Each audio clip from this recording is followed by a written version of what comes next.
Hello everyone and welcome back to the channel. The INI-CET exam is approaching, so I hope you all are working hard. Just stay calm and eat well. Rest, my best wishes are with you guys. Now we have almost covered the entire surgery PYQs with only one or two topics remaining, for which I will be releasing the video soon. Now, as most of you requested, I will today start with a new subject, and that is obs and gynae, from which at least 18 to 20 questions are asked in the INI-CET paper and up to 20 to 25 questions are asked in the NEET, making it a very high yielding and a very scoring subject. Now the topics and exact question repeated from this subjects are more, which makes its PYQ even more important and something I would advise you all not to miss at all. Now this will be a marathon videos where I will be covering the entire subject in 4 to 5 videos. So they can be a little bit lengthy, but I promise these will be the important ones and very high yielding for you. And so without wasting any more time, let's just start with the first video of the obstetrics section, where I will be covering 126 questions. So these are the topics that I will be covering today. Now the first topic is drugs in the pregnancy. See, 1, 2, 3 questions have been asked till now. So I'll quickly do it. The first is anti-tubercular drugs given in the pregnancy. See, now we can give all the four first-line drugs: ethambutol, isoniazid, rifampicin and pyrazinamide. What we should not give is streptomycin because it causes fetal deafness. And for isoniazid-induced toxicity, we can also give B6 supplements. Next very important question, a vasopressor of choice in the pregnancy. In pregnancy, we can give alpha-1 agonist because they increase the systemic vascular resistance and BP, but they do not affect the cardiac output. So they are the drugs of choice like ephedrine. Now next question is, which of the following can be used in the pregnancy? See, ACE inhibitors, ARBs, aldosterone, they are all potent vasoconstrictors. ACE inhibitors and ARBs by releasing the angiotensin 2. Now propylthiouracil also causes fetal goiter, but this as a drug can be used when we have thyrotoxic crisis in the pregnancy. If we talk normally about the safe drugs for hyperthyroidism in pregnancy, it is carbimazole. So that is a drug of choice for hyperthyroidism in pregnancy because it does not cross the placenta. Now if I talk about the ACE inhibitors and ARBs, these are the hypertensive drugs which are contraindicated in the pregnancy because they cause renal damage to the fetal and also hypocalvaria. Now these are the antihypertensive drugs which I think you should rot learn, and these are contraindicated, and the mnemonic is SANT. See, S for sodium nitroprusside, ACE inhibitors, ARBs, non-selective beta blockers and diuretics. Next very important topic is instruments. Image based questions are asked from it. So the first instrument is specifically the episiotomy scissor. So how will you identify? See, there is no lock here, and this is more of a blunt because it is used to cut thick perineal tissues. So in the option of the question, 3 more instruments were given, and I will show you the image of. So look at the second option that was given. It was a curved blade myo. Now this is also used to cut the thicker tissue. So how will you identify the episiotomy and the curved blade myo scissors? See, first of all, they won't be having any lock. Then second, they would be something like these blunt and side cut. So this curved blade myo can be straight and curved both. Now let's come to the two other options, the mosquito forceps and the artery forceps. See, both of these are used to hold, clamp and cut the delicate structures like blood vessels.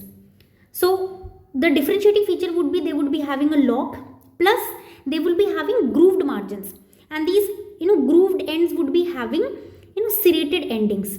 Now in the mosquito forceps, these will be in the cross section, and in the artery forceps they will be parallel grooves, something like this. Again the question was repeated, and here also the answer was episiotomy scissor. Now the next very important instrument, so they asked what it is used in. So see, first of all you need to identify, and this is a Doyen's retractor. This is used to retract the abdominal wall and the bladder during the cesarean sections so that the lower uterine segment is visible easily. Now this is used very easily. You can say now it is used in the cesarean section. Sometimes it is also called as bladder retractor. Now the next question, the instrument shown below is used for which procedure? See, this is a very, flexible and a very plastic and soft material like something. So, easy to identify. This is a Karaman's cannula and it is used in dilatation and curettage. Now I will also show you the image of the, the cannula you use in the hysterosalpingography. You might not have seen it much.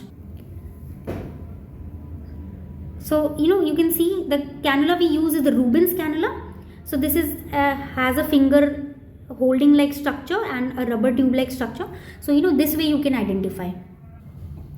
Now next image is of the Cusco's speculum. Now this is a self-retaining one. Its counterpart, which is, manual or non-self-retaining, is basically the Sims speculum, which appears something like this. Now next topic is pap smear. Now this topic I will cover in gynae, but one pointer. It is useful in the diagnosis of HPV, inflammatory changes in Trichomonas vaginalis. Next topic is colposcopy. One question was asked. The acetic acid staining is done in colposcopy and it shows, features like squamous metaplasia, carcinoma in situ and cervical dysplasia. Next question is laparoscopy. During laparoscopy, the preferred site for obtaining the culture in a patient with acute PID is fallopian tube. So this is the most preferred site from which we take the sample.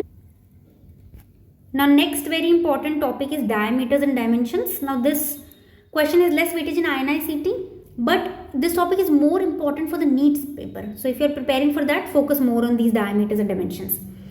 So the first question is in the pelvic invalid, which is the shortest anteroposterior diameter? See, you might have seen this image. So we have a true conjugate, a diagonal conjugate and an obstetrical, among which the obstetrical one is the smallest. So the answer of this question would be obstetric conjugate. Now next question is the best parameter for the fetal age estimation by ultrasound in the third trimester is femur length. And in the first one it is crown rump length. The second is the shortest diameter in the fetal head is bitemporal diameter. So this one diameter, you all might be knowing this. Now another very important topic specifically for the INI-CT paper is the radiological section, where they will be showing you various ultrasound imagings and they will be asking you to identify. See, this question of omphalocele has been repeated 6 to 7 times exactly with the image. So they are basically going to show you an image something like this, from which most of the abdominal viscera might be projecting out or herniating out from the defect. So omphalocele is basically a midline anterior abdominal wall defect where your majority of the abdominal viscera in the bowel may herniate, and this is a part of the OEIS complex. On the ultrasound you see the elephant trunk sign where the prolapsed terminal ileum might be seen. Now OEIS complex is actually a combination of omphalocele, exstrophy, imperforate anus and spinal deformity. Now this is the ultrasound image that is shown. Can you see this defect that is coming out? And this is another image clearly showing the omphalocele. See, a routine ultrasound done at 20 weeks period of gestation in 31-year-old gravida. She comes to you following an ultrasound film asking for a second opinion. What will be the congenital anomaly? You explain to the couple. See, can you see the head on the skull of the fetus? So this is actually showing the deformity, and where there might be some collapse of the cranial vaults and the skull structures might be herniating out. So this is anencephaly. Another image, same question repeated. Now one point extra, that in ultrasound they can also show a frog eye sign. Frog eye sign is basically protrusion of the eyeballs. See, another very important question is a double bleb sign in the ultrasound. Now this was repeated 3 times. So this double bleb sign is actually shown in the early intrauterine pregnancy. So there is one cavity of amniotic sac and one is of yolk sac. So this appears exactly like this on the ultrasound. See, these were the other options that were given in the question of the omphalocele. So in the encephalocele, you can see that there will be a large defect in the occipital region of the cranium and meninges in the brain tissue might be herniating out. In cystic hygromas, you will see, multiseptate hygromas, lymphatic tissues defect is there. In the neck region, you will find a large swelling, and this is mostly associated with hydrops fetalis. Omphalocele is a large abdominal wall defect, with various abdominal viscera protruding out. Now, this is a very controversial question because, some platforms gives different answer and the other gives different. So, This question says that patient with carcinoma endometrium treated with external beam irradiation, which organ is the most radiosensitive in the pelvic region? See, as per majority of the platform, the answer is ovary or testis in males, right? But NCBI guideline also says that bladder is the most radiosensitive. But if the question comes and ovary and testis is given, mark this followed by bladder. Next question at 28-year-old female with severe headache is scheduled to undergo a CT scan. During history taking, which of the following will you definitely ask for the patient before the commencement of the scan? See, use of cochlear implants and all these are contraindicated in MRI. So CT scan there is no contraindication for this. History of fall can have a head injury patient. So CT scan will be investigation of choice in such a case.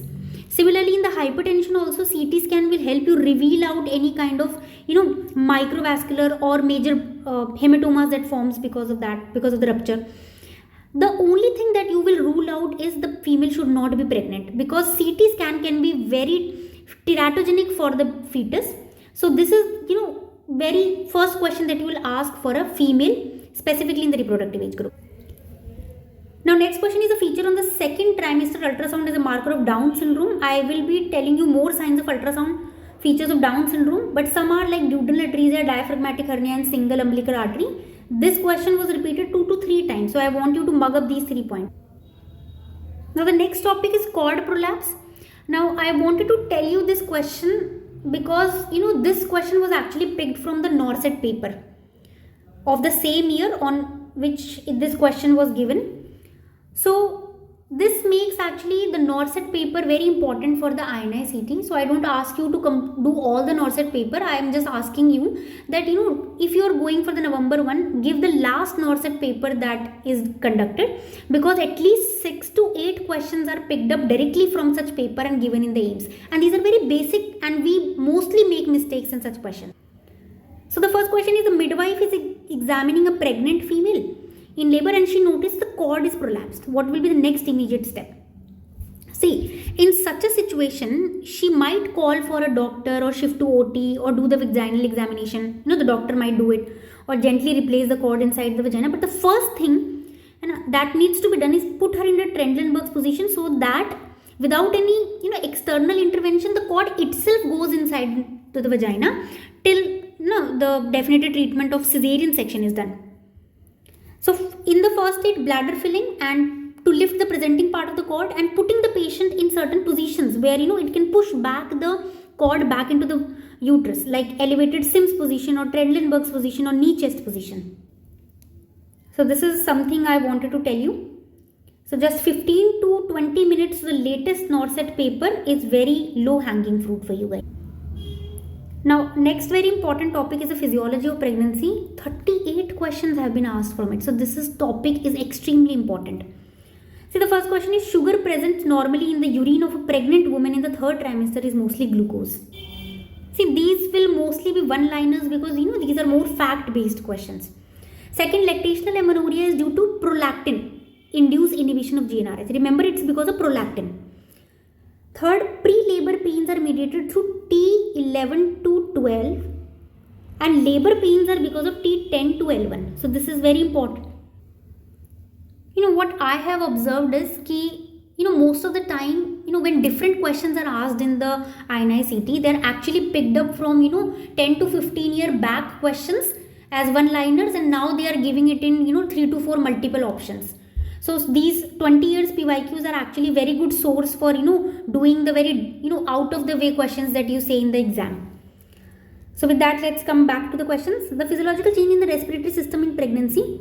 See, the physiological changes in respiratory system. Now, I want you to look at this table. See, increase can be learned through a mnemonic TIM. Tidal volume, inspiratory capacity, minute oxygen uptake and minute ventilation. So this is very important. Question has been asked from it 3 times. Unaffected are the respiratory rate, the vital capacity and the inspiratory reserve volume. So the mnemonic can be VEER. The VEER people are always unaffected by others. So something like this. And the decreased one are the, anything that comes with words like R, residual capacity, reserve volume, residual volume, total lung capacity. This is something that you need to, mug up. So see, the first option is minute volume decreased by 50%. So I told you it is not decreased, it is increased. TIM, the mnemonic. Reserve volume is increased, it is decreased. Anything from R is decreased. So this is also wrong. The FRC is decreased, that's right. Total lung capacity is not increased. I told you total lung capacity is decreased in the pregnancy. So the answer is third. Correct statement regarding the physiological changes in the respiratory system in the pregnancy. See, repeat question.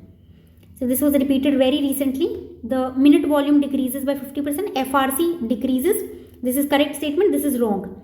It does not decrease, it increases. And residual volume also reduces. Next question was, which of the following hormones will be secreted in high amount by the ovarian granulosa cells during the follicular phase of the menstrual cycle? See, during the follicular phase, it is estrogen, not LHFSH. Now, these are very basic questions. You need to know them. All the following physiological changes are seen in the pregnancy except. So, you have to give the wrong. See, increased stroke volume, yes. Cardiac volume, yes. Increased intravascular volume, we say hemodilution has occurred, correct? Increase, decrease systemic peripheral vascular resistance. That is why it is going to increase the blood flow to the organs because there is more requirement. So pregnancy is a state of hypervolemia, active retention of sodium, potassium and water occurs. Next question, the highest volume overload in pregnancy with maximum cardiac output is seen. See, actually the maximum cardiac output is up to, it becomes high up to 28 to 32 weeks, but the maximum one becomes immediately after the delivery. Just after the delivery, not during the delivery. After 32 weeks, it starts to fall or it does not rise much. But immediately after the delivery, it is maximum. Don't mark the answer 32 weeks. See, maximum cardiac output seen in which of the weeks? It is 28 weeks. Same question was repeated again. Physiological changes in the pregnancy are increase in the intravascular volume, cardiac output and stroke volume, not vascular resistance. Another very important question, which of the following heart sounds would be normal? See, S3 is normal. Others like splitting of S2, S4 and precordial knock are not normal. This is physiological, these are pathological. Now next, raise in the ESR is during the pregnancy is because of. See, ESR rises because of the increased fibrinogen and globin levels. Next question, milk production in the pregnancy is inhibited by high estrogen. Very easy question and was repeated recently in NEET also. Again, a repeat question, all the following coagulation factors increase in the pregnancy except 11 and 13. Except 11 and 13 all rise, these both decrease. So this is the answer. Next, the fetal adrenal gland production of which of the following is maximum? See, the adrenal gland produces maximum DHEA and DHEAS because they are estrogen precursors. Don't mark progesterone. No, that is not the answer. DHEA and DHEAS is the answer. Next question is, estrogen and progesterone in the first 2 months of pregnancy are produced by, see, in the first 2 months of pregnancy they are produced by corpus luteum, thereafter by yolk sac and then finally by placenta till the end of the pregnancy. So the answer here would be corpus luteum. Remember the sequence. All the following increases at full term in pregnancy except, see, I told you minute volume will increase. Remember the mnemonic TIM. The blood volume will increase, hemodilution. GFR will increase, but the cardiac output would not increase. This would be the answer. See, I told you, it is maximum, it starts to rise from 5th week and become maximum at 32 weeks and then it again becomes the maximum value just after the delivery. During the delivery and from the 32 week till the end of the delivery, it is not high. It remains static and rather reduces. Which hormone is secreted by the placenta? HCG. In a study, it is observed that the right ovary ovulates more than the left. Okay, right one ovulates more. What are the possible explanation? Except, so wrong statement we have to say. See, it was, a very general sense question. what is this? Right-handedness is more common in population. So what will be its association with the ovaries production of more eggs? This would be the answer. So let's look at the other option. See, the reasons are anatomical difference, the difference in the blood supply, and some embryological basis. See, this I wanted to show you again because this question was actually first asked around 2005-6, and thereafter it was again repeated in 15-16. So the repeats after 10 to 12 years also. So which of the following is correct about the lochia? So you have to give the correct sequence. See, first it will be red, then it will be yellow, and then it will be white. So it will be rubra, serosa, and alba. See, what is lochia? It is a postpartum decidual secretion which occurs from third day से लेके 15th day तक होता है, and thereafter it reduces, and it is about 250 ml in the first week, and it is a fishy odor. Next, fertilized ovum reaches the uterine cavity it reaches the uterine cavity by 4 to 5 days, but it gets implanted by 7 to 8 days. In the young female of reproductive age with regular cycle of 28 days, ovulation occurs on 14th day. The first polar body is extruded. This is the polar body is extruded with the ovulation. I hope you might have seen this diagram. See, on the 5th day it is a blastocyst when it reaches first the uterus, and on the 6th to 7th days it starts implanting. So this is important. Some more liners. Embryo implantation occurs 7 to 9 days. In those mammals, seasonal breeders, females are receptive only once a year. The cycle is estrus. Now this question was recently repeated in the NEET. See how important AIIMS PYQ are for NEET exam. Because AIIMS has been asking the clinical questions 15 to 20 years back. NEET has recently started and they're picking the questions from the AIIMS paper itself. Late hyperglycemia in the pregnancy is associated with macrosomia, overweight babies. Now another very important topic, history and examination. 7 questions have been asked.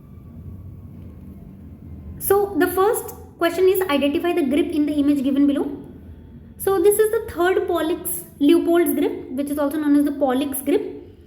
See, in the fourth one, which is the different one, where you face the pregnant female's feet. In rest of the 3 grips, you face the female's head. Now another very important question where they ask you to identify the G and P and L and A. So a 30-year-old woman came to the OPD with a twin pregnancy at 10 weeks of gestation. She has a 3-year-old female child who was born at term and has 2 first trimester abortions. Which of the following is the correct presentation? See, the gravida is total pregnancies including the present one, and para is the total pregnancies who have gone beyond the period of viability, that is after 28 weeks. And these G and P has nothing to do with babies. So if it is a true twin child or a triplet or a quadruple, the gravid and para will be 1 only. Remember this important point. So in this question, see, the G1 is going to be, see, she already has a child, so 1. Then she is again having a child, 2. Now she already had twin pregnancy at 10 weeks, so the G4 has become 4. So G4 is 4. Now the para is the above the 28 weeks. So 2 abortions were there. So abortion always occurs before 28 weeks. So these will not be counted in the para. Plus this current pregnancy is 10 weeks only. So not 28 weeks. No? So para will be only 1. And rest abortion 2, live birth 1. So this will be the answer. Now in the next year they asked the lateral grip and the image was this. So this one is the fundal grip, these are the lateral grips, this one is the polyp, and when you stand towards the opposite side and face the patient's feet, it will be the Leopold 4th one. Now the next image they showed and asked the fetal position. See, this is occipito posterior, so his occipit is anterior to the female. So this is an occipito, sorry, this will be an occipito posterior position, because his occiput is facing this side. Next question is identify the wrong statement regarding the period of gestation calculation. Wrong statement you have to identify. So this was very easy. Calculated from the last day of the no. You know, कितनी बार हम OPD में भी keep on saying the first day of the last menstrual cycle. This was a very easy question. Rest, even if you did not know, it was sufficient. See, the first trimester ultrasound is the best assessment. That is a correct statement. Yes, the first trimester is the best one. Then in IVF pregnancy, day of the embryo transfer or day of fertilization is needed. You can't calculate through LMP. And the crown rump length is the best measure of the period of gestation in the first trimester. I told you, no, in the third one it is the femur length, but in the first one it is the crown rump length. Now another very important topic, the diagnosis of pregnancy, from which 14 questions have been asked. So, you know, this question is important. Which of the following is not true about the expected date of delivery or the EDD? See, the Nigel's method is the one through which we calculate the EDD mostly. So, the correct statement regarding these are less than 5% deliveries are on the expected date of delivery. That is right. 50% deliver within 1 week, 80% within 2 weeks, and 90% deliver within 3 weeks. And the standard deviation around the EDD is not 3 weeks, it is 13 days. The standard deviation is 13 days. So here the answer is D. Again the question repeated, the best parameter in the third trimester is femur length. Okay, recently asked question, a lady with 7 weeks amenorrhea presented with slight vaginal spotting. Crown rump length was 5 mm. Well-formed gestational sac with a calculated gestational age of 5.6 weeks on TVS. What is the next line? Now this was a tricky question. One thing I want you to learn is, see, normal cardiac activity appears at 6 to 6.5 weeks, where the embryo length is more than 5 mm. And if the embryo is more than 7 mm and there is still no cardiac activity, we repeat the TVS after 1 week. And in case if the embryo is more than 10 mm and still there is no cardiac activity, the embryo is declared as dead. So just remember, repeat after this. And if you have not reached the 6 to 6.5 weeks period, that means cardiac activity still not has appeared. So you will wait for 1 week more, or the number of weeks that is mentioned as per in the question. So in this question, it is still 5.6 weeks. So if we wait for 1 more week, we can reach at this age and we can look if the cardiac activity will be present or not. So we'll repeat the TVS after 1 week. See, medical intervention you cannot do until you detect the cardiac activity. Similarly, serum TSH is to just know if the pregnancy is present or not. Wait and watch for 4 weeks. What you will do for 4 weeks when you can detect the cardiac activity within a week. So a woman whose obstetric score is G2P1L1 has an LMP of January 9, 2017. Calculate the EDD. See, as per the rule, it is you can calculate either by adding 9 months to this date plus 7 days, or you can add 12 months and 7 days and subtract 3 months. Which of the following criteria is used for diagnosing the abdominal pregnancy? See, for ectopic pregnancies ke liye, there are different criteria depending upon the location. If it is an ovarian, it is a Spiegelberg's criteria. If it is an abdominal pregnancy, it is 2D Ford criteria. And if it is a cervical one, it is a Rubin's criteria. So just remember that. Now that question was not only repeated in INI-CT, it was repeated in NEET in 2021, and it was also repeated in FMG recently. A woman presents at 8 weeks of gestation. Which of the following signs can be elicited at this gestation? See, there are a number of signs. They asked about the Goodell sign. See, Goodell sign is marked softening of the cervix, which appears at 6 weeks.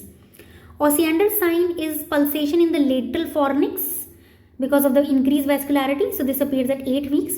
Now, internal ballottement, is at 16 to 28 weeks. So this was easy to identify.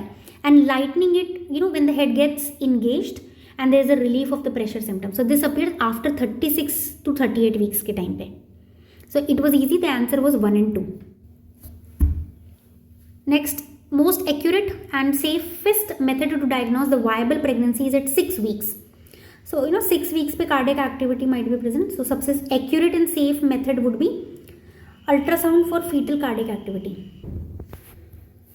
So very easy question. Next question, the earliest diagnosis of a pregnancy can be safely be detected by ultrasound for cardiac activity. Again, this question was repeated. exactly same. So 6 to 8 times this question has been repeated. So ultrasound for fetal cardiac activity. Now another very, very, very important topic, antenatal care. See, 34, the maximum number of questions have been asked in INICET from this section. So the first question is, a pregnant woman has a fetus with Down syndrome. Triple test is done at 15 to 16 weeks. Will have. See, triple test may we do alpha fetoprotein, HCG and unconjugated estriol levels. Now HCG is increased, alpha feto and unconjugated estriol levels are reduced. In quadruple, we add one more, inhibin A. Remember A. And this is increased. See, how will you remember which ones are increased? The one which are produced after the pregnancy, like HCG and inhibin A, these are increased. The one which are already produced, like alpha feto and unconjugated estriol, these will be reduced. See, this question is very important. Now the triple and the quadruple tests are done in the second trimester. The start of the second trimester. In the first trimester, if you want to detect the Downs, we can go for aneuploidy screening, which is done at 11 to 14 weeks, where we detect HCG, the pregnancy associated plasma protein A and the nuchal translucency. So these are two the maternal serum tests and one is the ultrasound, where you detect the neck length. And nuchal translucency can best be done between 11 to 13 plus 6. After that it will disappear. Which of the following is done for screening of the Down syndrome in the first? See, I told you beta HCG and PAPPA. Now, how to differentiate between the Downs and the trisomy 13 and 18? See, in Downs, HCG will be increased. I told you, it is something made by placenta, so it will increase. And PAPPA will reduce, but in trisomy, both will reduce. You can pause the video and look at this. Again, same thing. Now, some important ultrasound features of the Down syndrome. This is, I have already shown you. See, IUGR, nuchal translucency more than 3. Hypoplastic nasal bone, congenital heart defects, increased intestinal echogenicity and increased ductal venous flow velocity. This is also a question. See, features of Down syndromes are increased free beta HCG, absent nasal bone and ductus venous flow velocity abnormality. See, this is abnormal. Okay. So which of the following changes can be seen in quadruple screening? Inhibin A, beta HCG, alpha feto and serum estriol E3, unconjugated one. And which of the following is not included? Not inhibin B. Inhibin A. Remember this is very important.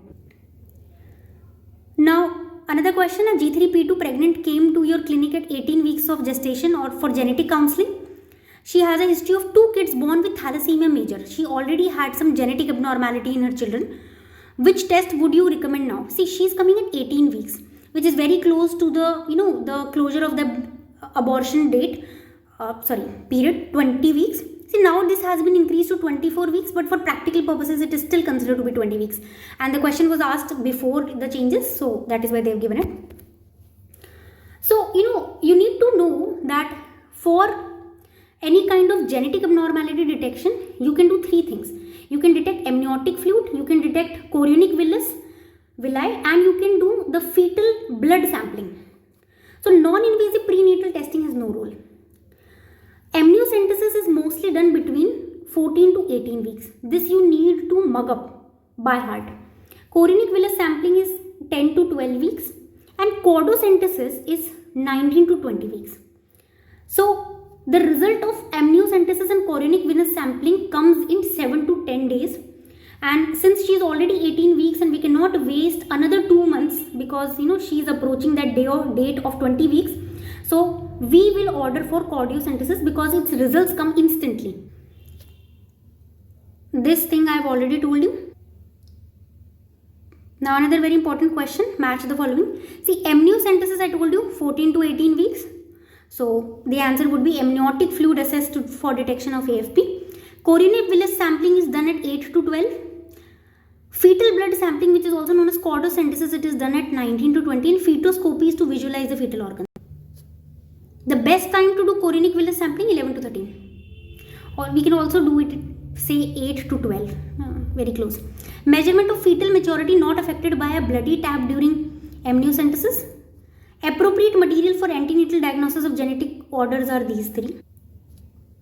Now, increased alpha-fetoprotein levels are seen in, see, AFP levels are increased in congenital nephrotic syndrome. See, Down's mate will reduce, molar mate will reduce, and here to no, not important. So, congenital nephrotic syndrome was the answer, and it is highest in gastroschisis. Increased alpha-fetoprotein levels are seen in congenital nephrotic syndrome, and all the highest is in this condition. True about the alpha-fetoprotein is its half-life is 5 to 7 days.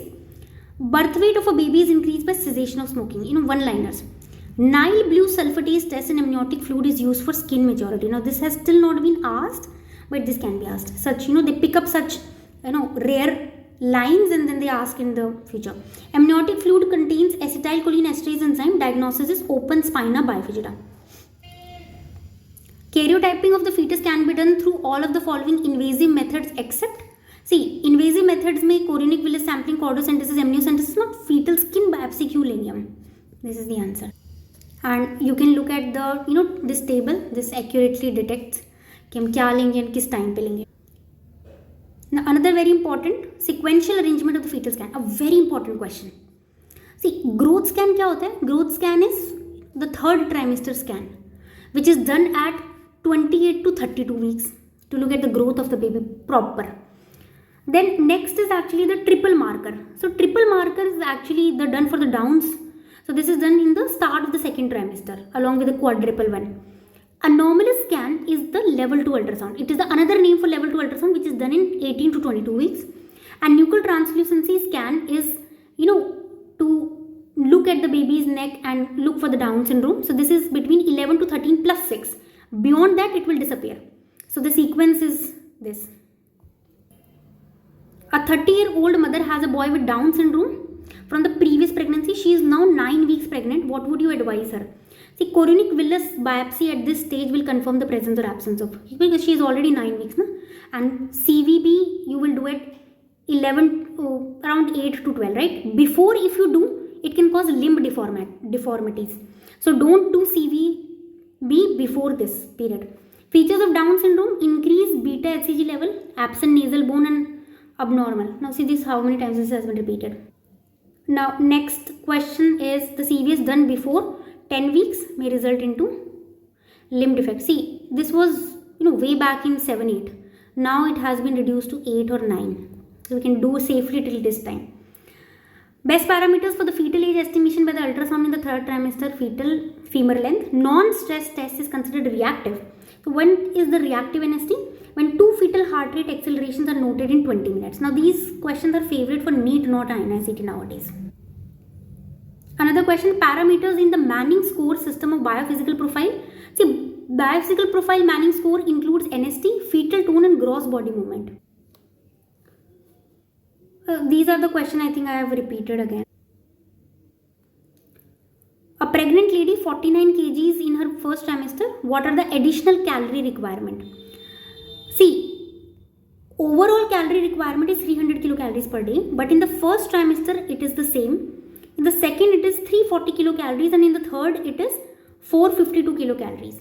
So the answer here in this, she is this first trimester, so it will be same. That question was repeated twice, exactly same. So just look at the information I gave. A pregnant woman has cramps in her leg. What will you suggest to relieve her pain? See, whenever you have cramps, it is mainly because of the decreased calcium or increased phosphorus levels. So the first thing you can do is you change the posture, and you can ask the female to extend the leg, dorsiflex the foot, and massage with oil, local heat application, and supplement calcium and B1. Now you will tell me in the comment section what is burning feet syndrome caused by which vitamin deficiency. 23-year-old lady taking antipsychotics gets married. When should the supplementation folic acid advised to the patient? So basically she has a risk of developing in her fetus the neural tube defects. She is a high risk woman. So it is a very general and very important criteria. If a woman is high risk, the one taking the medications or already having a child with a neural tube defect, or the child who has died, and she is planning a surgery, then we give 4 milligrams of folic acid per day for 1 month before the pregnancy. But she is a high risk and she is just married and she has not planned anything. Then you will start as soon as she comes to you. On that day itself, you will start 400 micrograms, यानी कि 0.4 milligram folic acid per day. You will not wait that she go and plan her surgery, because she can get pregnant anytime and then neural tube defect cannot be corrected. So in this question, the answer was as soon as she comes, because most of the patients in India don't come back. Now, according to the new WHO guideline, what is the minimum number of antenatal visits recommended to have positive pregnancy outcome? See, the minimum visits are 8 and the ideal is 12 to 15. So up to 28 weeks it is monthly, 28 to 36 weeks it is 2 weeks per month, and more than 36 weeks it is weekly. So remember, 8 is the minimum criteria. Next question, a mother comes with a history of antenatal fetal death of neural tube defect. So she is a high risk. What is the amount of folic acid? She is high risk during the pre-conceptional counseling. So we will give 4 milligrams per day. See, she is coming for pre-conceptional counseling, that is, she is planning her pregnancy. So you would give 4 milligram per day, so that at least 1 month period is covered. Folic acid administration to prevent congenital malformation is best initiated before conception. See. Now with that, I have covered the first part of the obstetrics section. We will be covering it in 2 to 3 videos. So till then, like, share and subscribe our channel and keep studying and do respond, because your responses are motivation. Take care. Goodbye.